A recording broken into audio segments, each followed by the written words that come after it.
ऐसे बहुत से शॉर्टकट कीज होते हैं जिसका हम यूज करके डेली अपने वर्क को और ही अच्छा और बेहतर बनाते हैं। लेकिन कुछ ऐसे शॉर्टकट कीज होते हैं जिसके मल्टीपल काम होते हैं। जैसे कि एमएस वर्ड में, एमएस एक्सेल में उसके काम अलग अलग होते हैं। आज की वीडियो में आपको यही बताने वाली हूँ, कुछ ऐसे शॉर्टकट कीज है जिसके अलग अलग एप्लीकेशन में अलग अलग वर्क होते हैं। तो चलिए वीडियो की शुरुआत करते हैं। जैसा कि स्क्रीन पर आप देख रहे हैं कि मेरे सामने डेस्कटॉप है। तो डेस्कटॉप पे बहुत सारे फोल्डर आपको नज़र आ रहे होंगे। तो कंट्रोल डी का काम है फोल्डर को डिलीट करना डेस्कटॉप पर। जैसे कि एक देखिए फोल्डर आपको नज़र आ रहा है, इमेज है ये। इसे मैं कंट्रोल डी प्रेस करती हूँ तो ये मेरा इमेज यहाँ से डिलीट हो गया है। ठीक है, तो इसी तरह से अगर मैं एमएस एक्सेल की बात करूँ तो एमएस एक्सेल पे ये डिफरेंट वर्क करता है।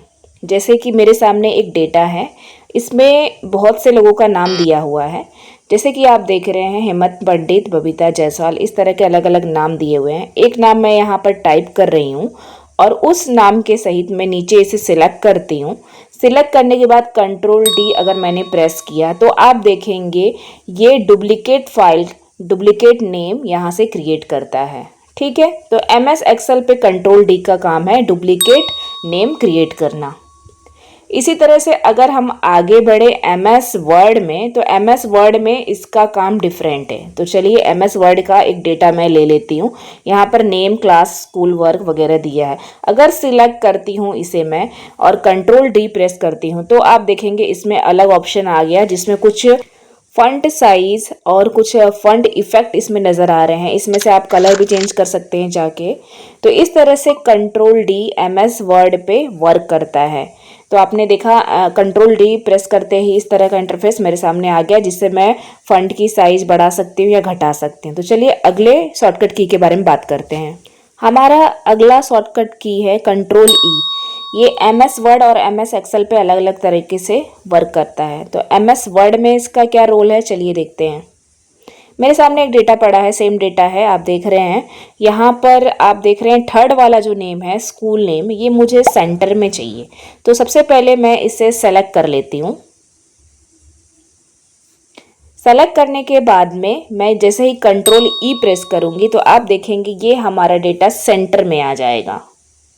इसे सिलेक्ट करके आप कंट्रोल ई प्रेस कर लीजिए, आपका डेटा सेंटर में आएगा। यानी एमएस वर्ड में इसका जो रोल है ये सेंटर में लाने के लिए। इसी तरह से एमएस एक्सेल में इसका क्या रोल है मैं देखती हूँ।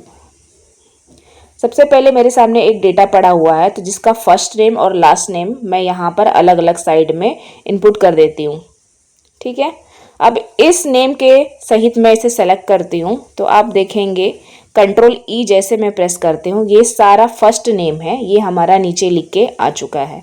और इसी तरह से लास्ट नेम भी लेना है तो कंट्रोल ई प्रेस करूँगी मैं सेलेक्ट करके, तो आप देखेंगे यहाँ पर लास्ट नेम इस तरह से इस पे आ गया है। तो आपने देखा कि एमएस वर्ड में कंट्रोल ई अलग वर्क करता है और एमएस एक्सेल में अलग वर्क करता है। सबका काम डिफरेंट डिफरेंट है। तो इस तरह के ये जो शॉर्टकट कीज़ हैं इसके एक काम नहीं होते हैं, मल्टीपल काम होते हैं, जो कि अलग अलग एप्लीकेशन में अलग अलग वर्क करता है। वीडियो इन्फॉर्मेटिव लगी होगी तो मेरे चैनल को लाइक, शेयर और सब्सक्राइब करना बिल्कुल